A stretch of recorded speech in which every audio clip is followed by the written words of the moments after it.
Hi guys, Coach Ed Haynes here to talk about the next competitors block. As you know, we just finished the last 4 weeks, which has been an accumulation phase since the Open.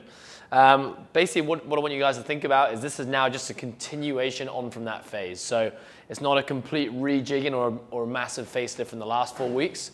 We're simply going to progress on and hit the next 4 weeks of an accumulation phase. Just really quickly what accumulation means. Generally, we're talking about higher volume and lower intensity. Now, when we talk about lower intensity, really we're referring to weight training here. So when we talk about low intensity weight training, we're typically referring to higher rep, lower load work. So if we think about a high intensity set, it would be something like 1 to 3 reps. That's high intensity. For example, as you guys know, you've been doing sets of 10 on your back squats. Obviously, for 10 reps, you can't lift anything that's close to your 1 rep max. So we refer to it as low intensity. Doesn't mean it isn't hard. So it's something to think about.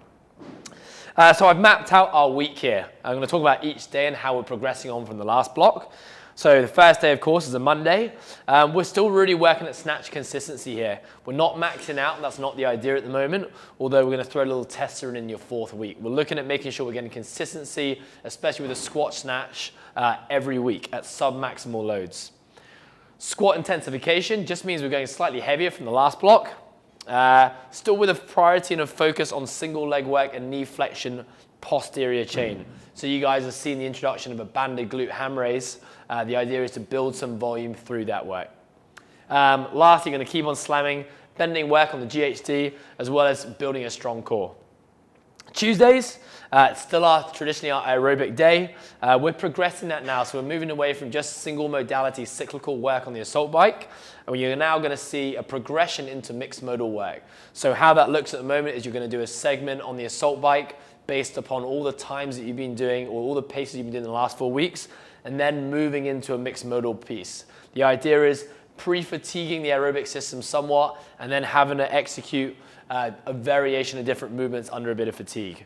Obviously, a lot of this stuff is still paced work. We're not going all out. We're not looking to test anything yet. This is still a training scenario. We're going to finish that day off with some scapular and midline work. So I'm sure you guys are liking the bodybuilding rear delt bent over flies. Had a lot of compliments for adding that in there. Moving on to Wednesday, progression with the shoulder to overhead work. Some really good stuff with the testing block in week 4 of the last training phase when we did the strict handstand push-up accumulation work, 30, 40, or 50 reps for time. Great to see everyone progressing with that. You'll start to see now slightly more volume in terms of shoulder to overhead work, push presses, push jerk, split jerk. High volume, focus on technique. Don't need us maxing out yet. That will come further down the line. We're progressing your strict handstand push-up work, now building towards absolute strength. That's what ABS means. So getting heavier with our strict work there. And then a reintroduction of kipping work. So you'll see that in the EMOM piece. Again, it's just dialing those movements back in. We've had 4 weeks really away from kipping work. That's to allow things like the shoulders and all the joints to recover a little bit. We're going to start to build that volume slowly back up. Remember, as competitors, I expect that you guys can handle that kind of volume. Thursday's still a rest day for us. Friday, again, progressions with our clean. Still working on a heavy complex there. It's great to see everyone's numbers going up. Deadlift battery, so basically moving away from absolute strength with deadlift and doing some touch and go pieces with heavier weights with not complete rest. That's what the EMOM style, or every 90 seconds on the second go. Every 90 seconds repeated work, sorry.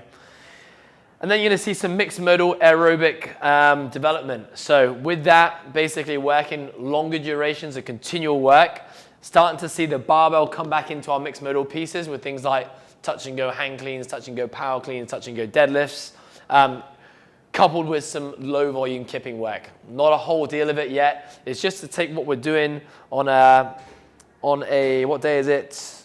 On a Wednesday and putting it into a bit more of a fatigue setting. Saturday is going to remain as your team workouts with a skill segment from Shingo. Really important that we're attending that. Still loads of stuff that you guys can pick up from those sessions to increase your efficiency with things like pull-ups, toes to bar, chest to bar, etc. Really, just to summarize everything, our focus is still strength. We're not testing yet. We will be testing soon. Make sure you're paying attention to form, loading correctly, really developing a better awareness of what your weights are, the different movements. Making sure we do have the option to do barbell club, guys. So obviously you guys are competitors. We know that as a gym, Olympic lifting is probably our weakest point. And you guys who are regularly putting your names down for competitions, Barbell Club should be something you should seriously think about, or working one-on-one with Cheryl, who's a specialist. And just making sure we're staying on top of our mobility work, something we're going to say to all 3 groups in this video. Putting a crap load of volume on you guys now, so if you're not staying on top of that stuff, we're going to get little niggles and injuries along the way. Anyway, guys, keep up the great work, and let me know if you've got any questions.